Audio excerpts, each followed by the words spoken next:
ಆಂಜನೇಯ ಸ್ವಾಮಿಯ ಹಾಸಿಗೆ ಮತ್ತೆ ದಿಂಬು. ಎಷ್ಟು ನೀರು ಇದೆ ಅಂದ್ರೆ ಎಲ್ಲ ಸಮ್ಮರ್ ಡ್ರೈ ಆಗ್ಬಿಟ್ಟಿದೆ. ನಿನ್ನ ಬುದ್ಧಿ ಅಂತೂ ನಿನ್ನ ಬಿಡಲ್ಲ, ಬೇರೆಯವ್ರ ಬುದ್ಧಿ ಕಟ್ಟಲ್ಲ. ಎಷ್ಟು ದುಡಿತೈತಿ ದಿನಕ್ಕೆ? ದಿನಕನ 200-300 ನಮ್ಮಂತವ್ರಿಗೆಲ್ಲ ಜೀವನ ಬರ್ತಾನೆ ರಾಘವೇಂದ್ರ ಸ್ವಾಮಿ. ಬೃಂದಾವನದ ಒಳಗಿಂದಾನೆ ರಾಯರು ಆ ಶ್ಲೋಕವನ್ನು ಹೇಳಿ ಪೂರ್ಣಗೊಳಿಸುತ್ತಾರೆ. ಹೆಣ್ಮಕ್ಳಂತೂ ಬರೋದಿಲ್ಲ. ಹೆಣ್ಮಕ್ಳು ಸಣ್ಣ ಸಣ್ಣ ಮಕ್ಕಳು ಏನಪ್ಪಾ ಅಂದ್ರೆ ಭಯಭೀತರಾಗ್ತಾರೆ. ಯಾಕಂದ್ರೆ ಬಿಸಿಲಲ್ಲಿ ಒಣಗಿಸು, ನೆರಳಲ್ಲಿ ಮಲಗಿಸು ರಾಘವೇಂದ್ರ. ಪೂಜ್ಯಾಯ ರಾಘವೇಂದ್ರಾಯ ಸತ್ಯಧರ್ಮರತಾಯ ಚ ಭಜತಾಂ ಕಲ್ಪವೃಕ್ಷಾಯ ನಮತಾಂ ಕಾಮಧೇನವೇ. ಎಲ್ಲರಿಗೂ ನಮಸ್ಕಾರ. Welcome to Chandan K Shetty YouTube channel. ನಾನಿವತ್ತು ರಾಯರ ಸನ್ನಿಧಾನದಲ್ಲಿದ್ದೀನಿ, ಮಂತ್ರಾಲಯದಲ್ಲಿದ್ದೀನಿ. ಇದು ನನ್ನ ಮೊದಲ ಬ್ಲಾಗ್, ಟ್ರಾವೆಲಿಂಗ್ ಬ್ಲಾಗ್. ರಾಯರ ಆಶೀರ್ವಾದದೊಂದಿಗೆ ಟ್ರಾವೆಲಿಂಗ್ ಬ್ಲಾಗ್ ನ ಸ್ಟಾರ್ಟ್ ಮಾಡೋಣ ಅಂತ ಮಂತ್ರಾಲಯಕ್ಕೆ ಬಂದಿದ್ದೀನಿ.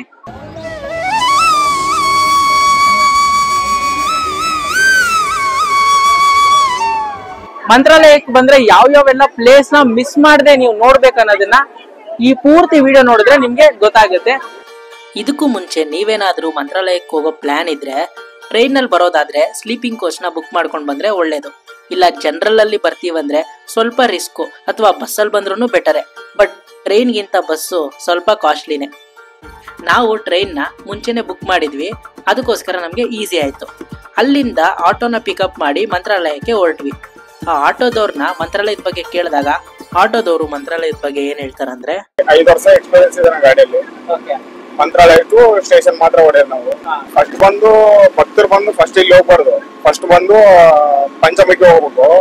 ಪಂಚಮುಖಿಯಲ್ಲಿ ಸ್ನಾನ ಮಾಡ್ಕೊಂಡು ಆ ಪಂಚಮುಖಿ ನೋಡ್ಕೊಂಡು ಮತ್ತೆ ಲಕ್ಷ್ಮೀ ಟೆಂಪಲ್ ಇದೆ, ಲಕ್ಷ್ಮೀ ಟೆಂಪಲ್ ನೋಡ್ಕೊಂಡು ಮತ್ತೆ ಆದ್ಮೇಲೆ ರಾಯರ ದರ್ಶನ ಮಾಡ್ಕೊಂಡ್ರೆ ಒಳ್ಳೆ ಪುಣ್ಯ ಸಿಗುತ್ತೆ.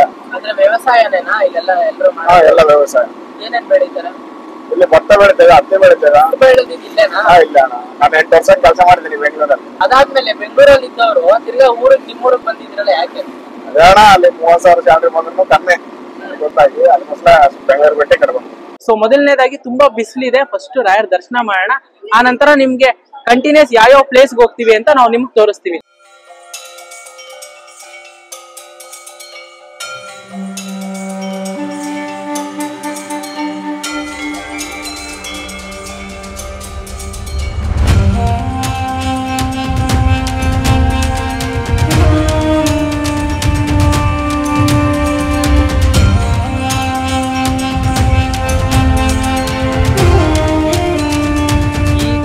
ದರ್ಶನಕ್ಕೆ ಒಳಗಡೆ ಹೋಗ್ತಾ ಇದ್ದೀವಿ.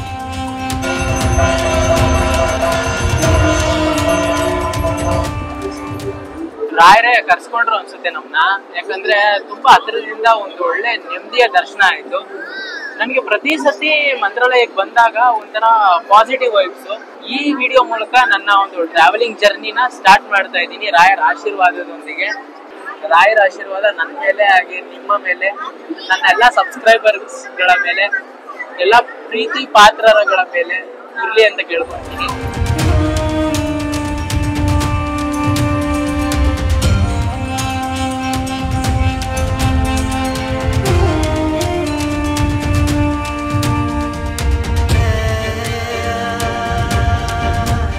ಇಲ್ಲಿ ನೋಡಿ ತುಂಗಭದ್ರಾ ನದಿ.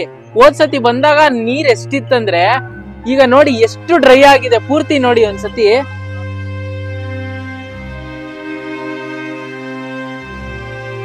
ಎಷ್ಟು ನೀರು ಇದೆ ಅಂದ್ರೆ ಎಲ್ಲ ಸಮ್ಮರ್ ಡ್ರೈ ಆಗ್ಬಿಟ್ಟಿದೆ. ಎಷ್ಟು ಪೊಲ್ಯೂಟ್ ಆಗಿದೆ ಅಂದ್ರೆ ಬಂದೋರ್ ಕಸ, ಬಟ್ಟೆ ಗಿಟ್ಟೆ ಎಲ್ಲ ಪ್ಲಾಸ್ಟಿಕ್ ಇಂದ ಹಿಡಿದು ಎಲ್ಲಾನು ಇಲ್ಲೇ ಬಿಸಾಕಿದ್ದಾರೆ. ಸೊ ದಯವಿಟ್ಟು ನೀವು ನೆಕ್ಸ್ಟ್ ಟೈಮ್ ಬಂದ್ರೆ ಯಾರು ಈ ತರ ಮಾಡಬೇಡಿ. ನೇಚರ್ನ ಚೆನ್ನಾಗಿ ಇಟ್ಕೊಳ್ಳಿ. ಅಲ್ಲೇ ಗಿಣಿ ಶಾಸ್ತ್ರದವರು ಗಿಣಿ ಇಟ್ಕೊಂಡಿದ್ರು. ನಾವು ಫೋಟೋಸ್ ತಗೊಳ್ಳೋಣ ಅಂತ ಹೊರಟ್ವಿ. ಬರೋ ಗಿಣಿರಾಮು. ನಿಮ್ಮ ಹೆಸರಂತ ಹೇಳಿದ್ರೆ ಅದು ಯಾವ್ದು ಕಾರ್ಡ್ ತೆಗಿತೋ ಅದು ತಿಳಿಸೋ ಅಷ್ಟೇ. ನೀವೇನು ಕೈಗೆ ತೋರ್ಸೋದು ಇರಂಗಿಲ್ಲ. ನನ್ಗೆ ಮುಂದೆ ಏನಾಗುತ್ತೆ ಮುಂದಿಂದ ಇನ್ನೇನಲ್ಲ, ಕ್ಯಾಶುವಲ್ ಆಗಿ ಅಷ್ಟೇ. ಕ್ಯೂರಿಯಾಸಿಟಿಗಾಗಿ ಏನೋ ಬರ್ತಾರೆ ಕೇಳ್ತಾರೆ ಅಷ್ಟೇ. ಓಕೆ. ಚಂದನ್ ನನ್ನ ಹೆಸರು, ಪೂರ್ತಿ ಹೆಸರು ಚಂದನ್ ಕೆ ಶೆಟ್ಟಿ. ನನಗೆ ಗಿಣಿಶಾಸ್ತ್ರದ ಬಗ್ಗೆ ನಂಬಿಕೆ ಇಲ್ಲ. ಯಾವತ್ತೂ ಕೂಡ ಗಿಣಿಶಾಸ್ತ್ರನ ಕೇಳೂ ಇಲ್ಲ. ನಂಬಿಕೆ ಇದೆ ಇಲ್ಲ ಅನ್ನೋ ಪ್ರಶ್ನೆ ಅಲ್ಲ. ಅದು ಅವರವರ ವೈಯಕ್ತಿಕ ಬಿಟ್ಟಿತ್ತು. ತಗೊಳ ಈಗ ನೋಡಿ ಹಿಂಗ ಕೊಡುತ್ತೆ ಅನ್ನೋ ಮಾತು ಅದು ನಾವು ತಿಳಿಸ್ಬೇಕಾಗತ್ತೆ. ಆದ್ರೂ ನಿಮ್ಮ ಹೆಸರ ಪ್ರಕಾರ ಇದರಲ್ಲಿ ಒಂದು ಸಂಖ್ಯೆ ಹೇಳಿ, 1 ರಿಂದ 15 ಒಳಗಡೆ ಒಂದು ಸಂಖ್ಯೆ. 4. ಆದ್ರೂ ನಿನ್ನ ಹೆಸರ ನಂತರ ನಿನ್ನ ಬುದ್ಧಿ ಅಂತೂ ನೀನೆ ಬಿಡಲ್ಲ, ಬೇರೆಯವ್ರ ಬುದ್ಧಿ ಕಟ್ಟಲ್ಲ. ನಿಮ್ದು ಯಾವ್ದು ಇತ್ತು ನೀನೆ ಯಾವ್ದು ಇಷ್ಟ ಪಡ್ತೀಯ ಅದನ್ನ ನಾನು ಬಿಡಂಗಿಲ್ಲ. ನಾನು ಹೌದು, ಇನ್ನೊಂದು ತಂಟಿಗೆ ಹೋಗೋದಿಲ್ಲ. ಅದೇನಂತಾರೆ ಸ್ವಾಭಿಮಾನ ಹಠ.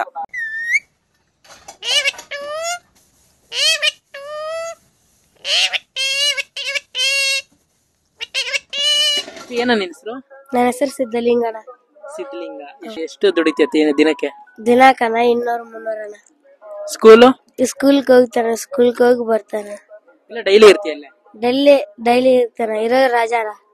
ಇವಾಗ ರಜಾ ಅಂತ ದಿನಕ್ಕೆ 200 ರೂಪಾಯಿ ಅಂತ ದುಡಿತೀಯ? ಅಷ್ಟೇ. ಅದನ್ನೆಲ್ಲ ಏನ್ ಮಾಡ್ತೀಯ? ಅಪ್ಪ ಅಮ್ಮ ಕೊಡ್ತೀಯಣ್ಣ. ಅಪ್ಪ ಅಮ್ಮ ಕೊಡ್ತೀಯಾ? ನಿಮ್ಮ ಅಪ್ಪ ಅಮ್ಮ ಏನ್ ಮಾಡ್ತಿದಾರ? ಅದಕ್ಕೆ ವ್ಯವಸಾಯ ಮಾಡ್ತಿದಾರ. ರೈತರ ಮಗ ನೀನು? ಆಯ್ತು, ನನ್ಗೂ ನಾಮ ಇಟ್ಟವ್ ನೋಡಿ, ಎಷ್ಟ್ ಚೆನ್ನಾಗಿ ಇಟ್ಟಿದ್ದಾನೆ. ಎಷ್ಟೆಷ್ಟೋ ದುಡ್ಡು ಯಾವ್ದ್ಯಾವ್ದಕ್ಕೂ ಕಳೀತೀವಿ, ಆದ್ರೆ ಇಂಥವ್ರಿಗೆ ಒಂದ್ ಸ್ವಲ್ಪ ಸಹಾಯ ಮಾಡಿದ್ರೆ ಅವರು ತುಂಬಾನೇ ಖುಷಿ ಪಡ್ತಾರೆ. ಇಲ್ಲೇ ಇದ್ದು ಮಧ್ಯಾಹ್ನ ಅನ್ನಪ್ರಸಾದ ಊಟ ಮುಗಿಸಿ ಸ್ವಲ್ಪ ಹೊತ್ತು ಅಲ್ಲೇ ಕಾಲ ಕಳೆದ್ವಿ. ನೋಡ್ತಿದ್ದಂಗೆ ಸಂಜೆ ಆಯ್ತು. ರಥೋತ್ಸವ ಕೂಡ ಶುರುವಾಯ್ತು.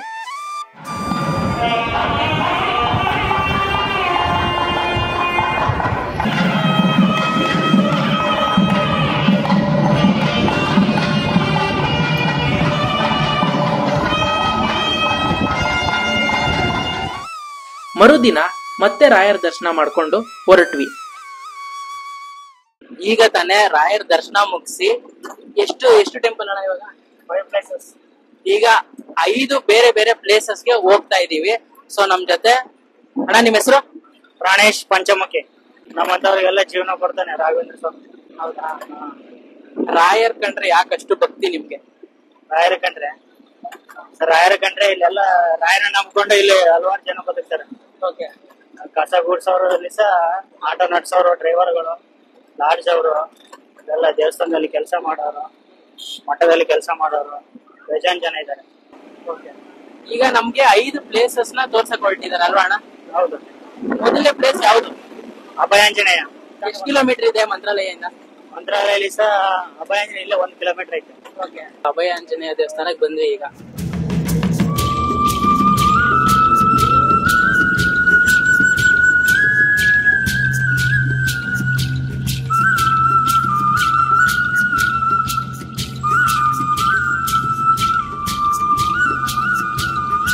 ಮೂವತ್ಮೂರು ಅಡಿ ಇರುವ ಈ ಪ್ರತಿಮೆಯನ್ನು ಕೆತ್ತಲು 18 ತಿಂಗಳು ಬೇಕಾಯ್ತಂತೆ.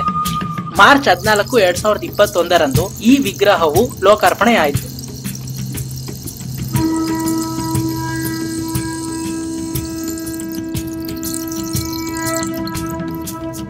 ಮಂತ್ರಾಲಯಕ್ಕೆ ಬಂದವರು ಯಾರು ಕೂಡ ಈ ಅಭಯಾಂಜನೇಯ ಸ್ವಾಮಿ ದೇವಸ್ಥಾನಕ್ಕೆ ಹೋಗೋದನ್ನ ಮಿಸ್ ಮಾಡಬೇಡಿ. ನೆಕ್ಸ್ಟ್ ಬಿಚ್ಚಾಲಿ ಕರ್ಕೊಂಡು ಹೋಗ್ತೀವಿ. ಬಿಚ್ಚಾಲಿಯಲ್ಲಿ ಏಕಶಿಲಾ ಬೃಂದಾವನ ಐತೆ. ರಾಯರಲ್ಲಿ 16 ವರ್ಷ ಜಪ ಮಾಡಿದ್ದಾರೆ. ಅಲ್ಲಿ ಮೂಲ ಬೃಂದಾವನ ಐತೆ. ಫಸ್ಟ್ ಪೂಜೆ ನಡೆಯೋದು ಅಲ್ಲೇ ಬಿಚ್ಚಾಲಿಯಲ್ಲೇ ನಡೆಯುತ್ತೆ ಪೂಜೆ. ಅದಾದ್ಮೇಲೆ ಇಲ್ಲಿ ಮಂತ್ರಾಲಯದಲ್ಲಿ ಪೂಜೆ ನಡೆಯುತ್ತೆ. ದರ್ಶನ ಮುಗಿಸಿ ಅಲ್ಲಿಂದ ನಾವು ಹೊರಟಿದ್ದೆ 20 ಕಿಲೋಮೀಟರ್ ದೂರದಲ್ಲಿರೋ ಬಿಚ್ಚಾಲಿಗೆ.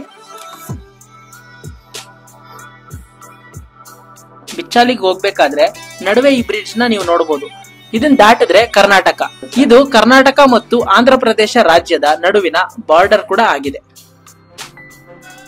ಶ್ರೀ ರಾಘವೇಂದ್ರ ಸ್ವಾಮಿಗಳು ಬೃಂದಾವನಸ್ಥರಾಗುವ ಮೊದಲು 13 ವರ್ಷಗಳ ದೀರ್ಘಕಾಲ ಈ ಬಿಚ್ಚಾಲೆ ಗ್ರಾಮದಲ್ಲಿ ತಪಸ್ಸನ್ನು ಮಾಡಿದ್ರು. ಸುಮಾರು 400 ವರ್ಷಗಳ ಹಿಂದಿನ ಅಪ್ಪಣ್ಣಾಚಾರ್ಯರ ಮನೆ ಕೂಡ ನೀವಿಲ್ಲಿ ನೋಡಬಹುದು. ಇಲ್ಲಿ ಮೇಲೆ ನೀವೇನ್ ನೋಡ್ತಿದ್ದೀರಾ ಮಂತ್ರ, ಇದು ಕೂಡ ಅಪ್ಪಣ್ಣಾಚಾರ್ಯ ಅವರೇ ಬರ್ದಿರೋದು ವಿಶೇಷ.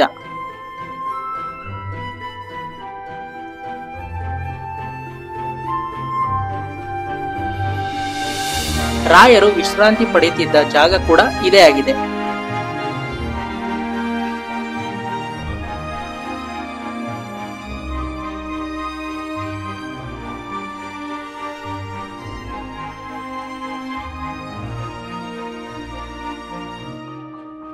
ಅಲ್ಲಿದ್ದಂತ ಹಿರಿಯ ಅರ್ಚಕರು ಈ ಸ್ಥಳದ ಬಗ್ಗೆ ಏನ್ ಹೇಳ್ತಾರಂದ್ರೆ, ಇದು ಅಪ್ಪಣ್ಣಾಚಾರ ಮನೆ. ಇದು ರಾಘವೇಂದ್ರ ಸ್ವಾಮಿಗಳು ಈ ಮನೆಯಲ್ಲಿ 13 ವರ್ಷಗಳ ಕಾಲ ಇದ್ರು.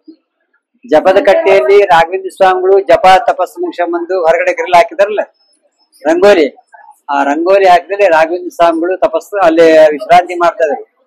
ಅಪಣಾಚಾರ್ಯರು ಅವ್ರು ಸೇವಾ ಮಾಡ್ತಾರೆ. ಅಪಣಾಚಾರ್ಯ ಯಾರಂದ್ರೆ ರಾಘವೇಂದ್ರ ಸ್ವಾಮಿಗಳ ಅಂತರಂಗದ ಶಿಷ್ಯಂದ್ರು. ಅಪಣಾಚಾರ್ಯ ರಾಘವೇಂದ್ರ ಸ್ವಾಮಿಗಿಂತ 2 ವರ್ಷ ದೊಡ್ಡವರು, ಆದ್ರೂ ಕೂಡ ಪರಮ ಗುರುಗಳು ಅಂತ ಹೇಳಿ ಅವರು ಸೇವಾ ಮಾಡ್ತಾ ಇದ್ರು. 400 ವರ್ಷದಿಂದ ಈ ಮನೆಯಲ್ಲಿ ಒಂದು ಹುತ್ತ ಇತ್ತು. ಆ ಹುತ್ತದಲ್ಲಿ ಜೀವಂತ ಸರ್ಪ ಇತ್ತು. ಆ ಸರ್ಪದ ಹೆಸರು ಕೃಷ್ಣ ಸರ್ಪ ಅಂತ ಹೇಳಿ. ಅದು ಮಧ್ಯಾಹ್ನ ಏನೋ ಆಗ್ತಿತ್ತಪ್ಪ ಅಂದ್ರ 12:15 ನಂತರ ಈ ಗೂಡಲ್ಲಿ ಇರ್ತಕ್ಕಂತ ಮುಖ್ಯ ಪ್ರಾಣ ದೇವರಿಗೆ ಆಂಜನೇಯರಿಗೆ ಕ್ಷೀರಾಭಿಷೇಕ ಮಾಡ್ತಿದ್ರು. ಯಾರು ಅಪಣಾಚಾರ ಕ್ಷೀರಾಭಿಷೇಕ ಮಾಡ್ತಿದ್ರು. ಆ ಕ್ಷೀರಾಭಿಷೇಕದ ಹಾಲು ಒಂದು ತಂಬಿಯಲ್ಲಿ ಬೆಳ್ಳಿ ತಂಬಿಯಲ್ಲಿ ತಗೊಂಡೋಗಿ ಹೊರಗಡೆ ಹೋಗಿ ಆ ಅಪಣಾಚಾರರು ಅಲ್ಲಿ ಕೂಡ್ತಿದ್ರು. ಹುತ್ತದಲ್ಲಿ ಇರ್ತಕ್ಕಂತ ಕೃಷ್ಣ ಸರ್ಪ ಹೊರಗಡೆ ಹೋಗಿ ಹಾಲು ಕುಡಿದು ಬಂದು ಮತ್ತೆ ಹುತ್ತ ಸೇರ್ತಾ ಇತ್ತು. ಇದು ದಿನಂಪ್ರತಿಯ ಹೀಗೆ ನಡೆದಿತ್ತು. ಒಂದ್ಸಲ ಅಪಣಾಚಾರ ಅಂದ್ರು, ಸ್ವಾಮಿ ಬೃಂದಾವನ ಪ್ರವೇಶ ಮಾಡೋ ಕಾಲ ಸನ್ನಿಹಿತವಾಗಿದೆ, ನೀವು ಬೃಂದಾವನ ಪ್ರವೇಶ ಮಾಡಿದ್ರಪ್ಪ ಅಂದ್ರೆ ಈ ಮನೆಗೆ ಯಾರು ಬರ್ತಾರ? ಹೆಣ್ಮಕ್ಳಂತೂ ಬರೋದಿಲ್ಲ. ಹೆಣ್ಮಕ್ಳು ಸಣ್ಣ ಸಣ್ಣ ಮಕ್ಕಳು ಏನಪ್ಪಾ ಅಂದ್ರೆ ಭಯಭೀತರಾಗ್ತಾರೆ. ಯಾಕಂದ್ರೆ ಕೃಷ್ಣ ಸರ್ಪದ ಹೆಸರು ಕೇಳಿದ್ರೆ ಭಯಭೀತರಾಗ್ತಾರೆ. ಈ ಮನೆಗೆ ಯಾರು ಬರ್ತಾರ ಅಂದಾಗ ರಾಘವೇಂದ್ರ ಸ್ವಾಮಿಗಳಂದ್ರು, ಹುತ್ತಕ್ಕೆ ನಾವು ಪೂಜಾ ಮಾಡ್ತೀವಿ, ಪೂಜಾ ಮಾಡಿದ ಕೂಡಲೇ ಅದು ಸರಿಯಾಗತ್ತೆ ಅಂದ್ರು. ರಾಘವೇಂದ್ರ ಸ್ವಾಮಿಗಳು ಭಗವಂತನ ಕುರಿತು ಪ್ರಾರ್ಥನೆ ಮಾಡಿದ್ರು. ಯಾಕಂದ್ರೆ ಈ ಕೃಷ್ಣ ಸರ್ಪ ಅಂಬೋದು ಅದು ಭಗವದಂಶ ಇರ್ತಕ್ಕಂತ ಹಾವಾಗಿರೋದ್ರಿಂದ ಬೇರೆ ಹಾವು ಹೊರಗಡೆ ನೋಡ್ತಿರಲ್ಲ, ಆ ಹಾವಿಗೆ ಇದಕ್ಕೆ ಬಹಳ ವ್ಯತ್ಯಾಸ. ಭವಿಷ್ಯದಲ್ಲಿ ಮುಂದೆ ಈ ಮನೆಗೆ ಬರ್ತಕ್ಕಂತ ಭಕ್ತಾದಿಗಳಿಗೆ ನನ್ನಿಂದ ತೊಂದರೆ ಆಗ್ಬಾರ್ದು, ಅವರಿಂದ ನನಗೆ ತೊಂದರೆ ಆಗ್ಬಾರ್ದು ಅಂತ ಹೇಳಿ ಕೃಷ್ಣ ಸರ್ಪ ಸ್ವಯಂ ರಾಘವೇಂದ್ರ ಸ್ವಾಮಿಗಳ ತಪಶಕ್ತಿಗೆ ಅದು ಶಿಲೆಯಾಗಿ ಹೋಯ್ತು. ಕೃಷ್ಣ ಸರ್ಪ ಹುತ್ತ ಬಗೆದಂತ ರಾಘವೇಂದ್ರ ಸ್ವಾಮಿಗಳು ಹುತ್ತದಿಂದ ಕೃಷ್ಣ ಸರ್ಪ ಶಿಲೆಯನ್ನು ತೆಗೆದು ಅವರೇ ಪ್ರತಿಷ್ಠಾಪನೆ ಮಾಡಿದೆ. ಬಿಚ್ಚಾಲಿ ನಾಗಪ್ಪ ಬಹಳ ಜಾಗೃತ ನಾಗಪ್ಪ. ಇಲ್ಲಿ ಒಂದಷ್ಟು ಫೋಟೋಸ್ ಇದೆ. ಅದರ ಸ್ಟೋರಿ ನೀವು ಇಲ್ಲೇ ಬಂದು ಓದಿದ್ರೆ ಅದ್ರ ಬಗ್ಗೆ ನಿಮ್ಗೊಂದಷ್ಟು ಮಾಹಿತಿ ಸಿಗುತ್ತೆ. ರಾಯರಿಗೆ ಬೇಳೆ ಚಟ್ನಿ ಅಂದ್ರೆ ತುಂಬಾನೇ ಇಷ್ಟ. ಅವರಿಗಾಗಿ ಪ್ರೀತಿಯಿಂದ ಬೇಳೆ ರುಬ್ತಿದ್ದ ಒರಳು ಕಲ್ಲು ಇದೆ ನೋಡಿ. ಹೌದು, ಈ ಅಪ್ಪಣ್ಣಾಚಾರಿ ಯಾರು? ಅಪ್ಪಣ್ಣಾಚಾರಿ ಯಾರಪ್ಪ ಅಂದ್ರೆ ಶ್ರೀ ಗುರುರಾಯರ ಪರಮಾಪ್ತರಾಗಿರ್ತಾರೆ. ಮುಂದೆ ರಾಯರ ಅಪ್ಪಣೆ ಪಡೆದು ತೀರ್ಥಯಾತ್ರೆಗೆ ಹೋದ ಅಪ್ಪಣ್ಣಾಚಾರ್ಯರಿಗೆ ರಾಯರು ವೃಂದಾವನಸ್ಥರಾದ ವಿಷಯ ತಿಳಿದು ಕೊನೆಯ ಬಾರಿ ರಾಯರ ದರ್ಶನ ಮಾಡಬೇಕೆಂದು ಮಂತ್ರಾಲಯಕ್ಕೆ ಓಡೋಡಿ ಬರುತ್ತಾರೆ. ಆಗ ತುಂಗಭದ್ರಾ ನದಿಯಲ್ಲಿ ತುಂಬಾನೇ ಜೋರಾಗಿ ಮಳೆ ಬರ್ತಿರುತ್ತೆ. ಆಗ ಅಪ್ಪಣ್ಣಾಚಾರ್ಯರು ರಾಯರೇ ಹೇಳಿದಂತ ಮಂತ್ರಗಳನ್ನು ಪಠಿಸುತ್ತಾ ನದಿಯ ಮುಂದೆ ನಿಲ್ಲುತ್ತಾರೆ. ಈ ಮಂತ್ರವನ್ನು ಕೇಳಿದ ತುಂಗಭದ್ರಾ ನದಿಯು ಹರಿಯುವ ರಭಸವನ್ನು ಕಮ್ಮಿ ಮಾಡುತ್ತದೆ. ನಂತರ ನದಿಯನ್ನು ದಾಟಿಕೊಂಡು ಇನ್ನೇನು ರಾಯರ ದರ್ಶನ ಮಾಡಲೇಬೇಕು ಅಂತ ಬರುತ್ತಿರುವಾಗ ಅವರು ಹೇಳಿದ ಶ್ಲೋಕದ ಕೊನೆಯ ಸಾಲನ್ನು ಹೇಳ್ಬೇಕಾದ್ರೆ ಬೃಂದಾವನದ ಕೊನೆಯ ಕಲ್ಲನ್ನು ಇಟ್ಟು ರಾಯರನ್ನು ಮುಚ್ಚುತ್ತಾರೆ. ಇದನ್ನು ನೋಡಿ ಬೇಸರಗೊಂಡ ಅಪ್ಪಣ್ಣಾಚಾರ್ಯರು ತುಂಬಾನೇ ಗೋಳಾಡುತ್ತಾರೆ. ಆಗ ಬೃಂದಾವನದ ಒಳಗಿಂದಾನೇ ರಾಯರು ಆ ಶ್ಲೋಕವನ್ನು ಹೇಳಿ ಪೂರ್ಣಗೊಳಿಸುತ್ತಾರೆ. ಅನಂತರ ಅಪ್ಪಣ್ಣಾಚಾರ್ಯರು ಬಿಚ್ಚಾಲೆಯಲ್ಲಿ ರಾಯರು ಜಪ ಮಾಡುತ್ತಿದ್ದ ಜಾಗದಲ್ಲಿ ಏಕಶಿಲಾ ಬೃಂದಾವನ ಪ್ರತಿಷ್ಠಾಪನೆ ಮಾಡುತ್ತಾರೆ.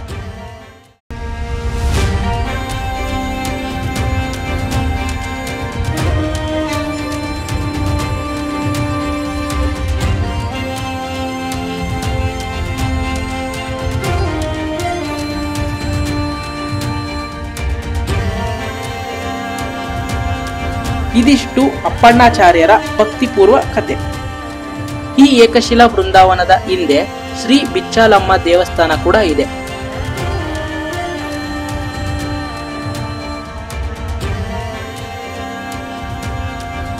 ಬಿಚ್ಚಾಲಮ್ಮ, ಸೋಮೇಶ್ವರ, ನಾಗರಮ್ಮ ದೇವರ ದರ್ಶನ ಕೂಡ ಮಾಡ್ಕೊಂಡ್ವಿ. ಅಲ್ಲೇ ಭಕ್ತಾದಿಗಳಿಗೆ ಊಟದ ವ್ಯವಸ್ಥೆ ಕೂಡ ಇತ್ತು. ಊಟ ಮಾಡ್ಕೊಂಡು ಮುಂದಿನ ದೇವಸ್ಥಾನಕ್ಕೆ ಹೊರಟ್ವಿ. ಇದಾದ್ಮೇಲೆ ನೆಕ್ಸ್ಟ್ ಪಂಚಮುಖಿ ಕರ್ಕೊಂಡು ಹೋಗ್ತೀವಿ. ಪಂಚಮುಖಿ ಇಲ್ಲಿ 20 ಕಿಲೋಮೀಟರ್ ಆಗುತ್ತೆ. ಅಲ್ಲಿ ರಾಯರು 12 ವರ್ಷ ತಪಸ್ ಮಾಡಿದ್ದಾರೆ. ಪಂಚಮುಖಿ ಆಂಜನೇಯ ಸ್ವಾಮಿ ದೇವಸ್ಥಾನ ಮತ್ತು ಲಕ್ಷ್ಮೀ ದೇವರ ದರ್ಶನ ಮಾಡಕ್ಕೆ ಹೊರಟ್ವಿ. ಈಗ ನಾವು ಬಿಸಿಲಲ್ಲಿ ಲಕ್ಷ್ಮೀ ದೇವ್ರನ್ನ ನೋಡಕ್ಕೆ ಲಕ್ಷ್ಮೀ ದೇವಸ್ಥಾನಕ್ಕೆ ಹೋಗ್ತಾ ಇದೀವಿ. ನೀವಲ್ಲಿ ನೋಡ್ಬೋದು, ಅಲ್ಲೇ ಇರೋದು ಲಕ್ಷ್ಮೀ ದೇವಸ್ಥಾನ. ಲಕ್ಷ್ಮೀ ದೇವಸ್ಥಾನ ತಾನೇ ಅದು. ನೋಡಿ, ಈ ಬಿಸಿಲಲ್ಲಿ ಚಪ್ಲಿ ಇಲ್ದೆ ನಡ್ಕೊಂಡು ಹೋಯ್ತಾ ಇದೀವಿ. ಪಂಚಮುಖಿ ಆಂಜನೇಯ ಸ್ವಾಮಿ ದೇವಸ್ಥಾನ ಆ ಕಡೆ ಇದೆ, ಈ ಕಡೆ ಬಂದ್ರೆ ಲಕ್ಷ್ಮೀ ದೇವಿ ದೇವಸ್ಥಾನ ಇದೆ. ಕಲ್ ದರ್ಶನ ಆಯ್ತಾ? ಹೆಂಗಿದ್ ದರ್ಶನ? ಪರವಾಗಿಲ್ಲ ಅಂತೆ. ಸಿನಿಮಾ ರೇಂಜ್ ಅಲ್ಲಿ ರಿವ್ಯೂಸ್ ಕೊಡ್ತಾ ಇದಾರೆ ಅಂಕಲ್. ಫೈನಲಿ ಇಲ್ಲಿ ಒಂದು ಮ್ಯಾಟ್ ಹಾಕಿದಾರೆ. ಅಲ್ಲಿಂದ ಕಾಲು ಬಿಸಿಲಲ್ಲಿ ಸುಟ್ಕೊಂಡು ನಡ್ಕೊಂಡು ಬಂದು ಕಾಲು ನೋವು ಬಂದ್ಬಿಟ್ಟಿತ್ತು. ಅಮ್ಮ ಇಲ್ಲಿ ಒಂದು ಗಂಟೆ ಇಟ್ಟಿದ್ದಾರೆ. ಗಂಟೆ ಹೊಡಿಬೋದಾ?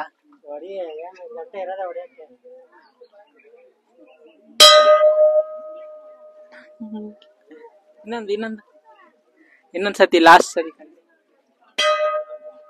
ಸಬ್ಸ್ಕ್ರೈಬ್ ಮಾಡಿ. Bell button.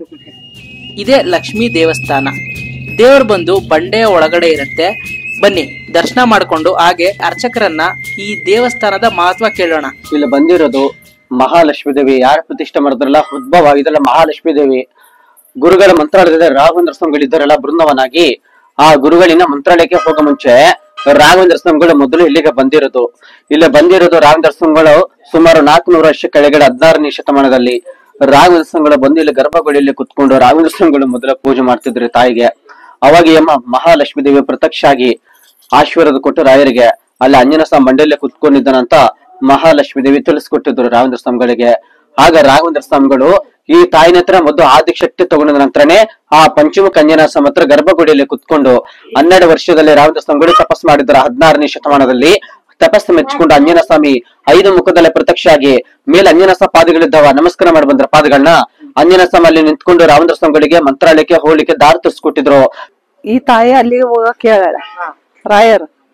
ಅಲ್ಲಿಂದ ಆಂಜನೇಯ ಸ್ವಾಮಿ ಅಲ್ಲಿಗೆ ಕಳ್ಸ್ಯಾನ ಬೃಂದಾವನಕ್. ಮಧ್ಯದಲ್ಲಿ ಅಂಜನ ಸ್ವಾಮಿ, ನರಸಿಂಹ, ಗರುಡ, ಅಯ್ಯಗ್ರೀವ, ವರಹ 5 ಮುಖದಲ್ಲಿ ಅಂಜನ ಸ್ವಾಮಿ ಇಲ್ಲಿ ರಾಘವೇಂದ್ರ ಸ್ವಾಮಿಗಳಿಗೆ ದರ್ಶನ ಕೊಟ್ಟಿದ್ದಕ್ಕೆ ಪಂಚಮುಖ ಅಂತ ಕ್ಷೇತ್ರ ಸ್ಥಾನಕ್ಕೆ. ಪಂಚಮುಖ ಅಂದ್ರೆ ರಾಯರದು ತಪಭೂಮಿ. ಇದು ತಿರುಪತಿ ವೆಂಕಟೇಶ್ವರ ಸ್ವಾಮಿ ಮಹಾರಾಷ್ಟ್ರದಲ್ಲಿ ಕೊಲ್ಲೂರು ಮಹಾಲಕ್ಷ್ಮೀ ದೇವಿ. ಈ ತಾಯಿ ಮಹಾಲಕ್ಷ್ಮೀ ದೇವಿ ಸ್ವರೂಪಿಣಿ ಅಂಜನ ಸ್ವಾಮಿ ರಾಘವೇಂದ್ರ ಸ್ವಾಮಿಗಳು ಇವರೆಲ್ಲರ ಹತ್ರ ಆಶೀರ್ವಾದ ಪಡ್ಕೊಂಡ ಮೇಲೆನೆ ಗುರುಗಳು ಮಂತ್ರಾಲಯಕ್ಕೆ ಹೋಗಿರೋದು ರಾಘವೇಂದ್ರ ಸ್ವಾಮಿಗಳು. ಅಲ್ಲೊಂದು ರಾಘವೇಂದ್ರ ಸ್ವಾಮಿ ಪಕ್ಕದಲ್ಲಿ ಗ್ರಾಮ ದೇವತೆ ಇಲ್ಲ ನೋಡಿದ್ರ ಮಾಂಚಲಮ್ಮನ, ಆ ಮಾಂಚಲಮ್ಮ ಇರ್ಲಿಕ್ಕೆ ಜಾಗ ಕೊಟ್ಟಿದ್ದಾರೆ ರಾಘವೇಂದ್ರ ಸ್ವಾಮಿಗಳಿಗೆ. ಮಂತ್ರಾಲಯದಲ್ಲಿ ರಾಘವೇಂದ್ರ ಸ್ವಾಮಿಗಳು ಬೃಂದಾವನ ವಸ್ತರಾಗಿದ್ದಾರ. ಈಗ ದೀಪ ಹಚ್ಚಿ ತೋರಿಸ್ತಾರ ಸ್ವಾಮಿಗಳು. ಅಲ್ಲಿ ಅಮ್ಮನ ಮುಖ ನೋಡ್ತಾ ಇದ್ರಲ್ಲ ನೋಡಿ, ಶಂಕು ಚಕ್ರ, ಶಂಕು ಕೆಳಗಡೆ ಗಜ ಇದೆ ನೋಡಿ, ಹೂನಾರ ಹಾಕಿತಾರಲ್ಲ ಶಂಕು ಕೆಳಗಡೆ ಗಜ ಇದೆ, ಶಂಕು ಚಕ್ರ ಗಜ ಅಷ್ಟೇ ಸಾಕ್ಷಾತ್ವಾಗಿ ಉದ್ಭವ ಆಗಿರುವಂತ ಮಹಾಲಕ್ಷ್ಮೀ ದೇವಿ. ಸರ್ವ ಮಂಗಳ ಮಂಗಲ್ಯೇ ಶಿವೆ ಸರ್ವಾರ್ಥ ಸಾಧಿಕೆ ಶರಣ್ಯ ತ್ರ್ಯಂಬಕೆ ಗೌರಿ ನಾರಾಯಣ ನಮಸ್ತೆ. ಲಕ್ಷ್ಮೀ ರಮಣ ಗೋವಿಂದ ಗೋವಿಂದ. ತಾಯಿಯ ದರ್ಶನವನ್ನು ಮುಗಿಸಿ ಕೊನೆಯದಾಗಿ ನಾವು ಬಂದಿದ್ದೆ ಶ್ರೀ ಪಂಚಮುಖಿ ಆಂಜನೇಯ ಸ್ವಾಮಿ ದೇವಸ್ಥಾನಕ್ಕೆ. ಶ್ರೀ ಗುರು ರಾಘವೇಂದ್ರ ಸ್ವಾಮಿಗಳು 12 ವರ್ಷಗಳ ಕಾಲ ತಪಸ್ಸನ್ನು ಮಾಡಿ ಪಂಚಮುಖಿ ಆಂಜನೇಯ ಸ್ವಾಮಿಯ ದರ್ಶನವನ್ನು ಪಡೆಯುತ್ತಾರೆ. ಇದೇ ಜಾಗದಲ್ಲಿ ಆಂಜನೇಯ ಸ್ವಾಮಿ ಗುರು ರಾಘವೇಂದ್ರ ಸ್ವಾಮಿಗೆ ಬೃಂದಾವನಕ್ಕೆ ದಾರಿ ತೋರಿಸಿತ್ತು.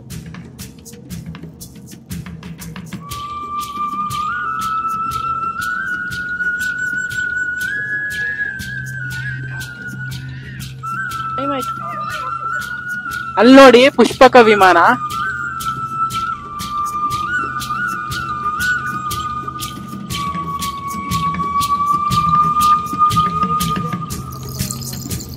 ಇದು ಆಂಜನೇಯ ಸ್ವಾಮಿ ಅವರ ಬೆಡ್ಡು ಮತ್ತೆ ಹಾಸಿಗೆ ಮತ್ತೆ ದಿಂಬು.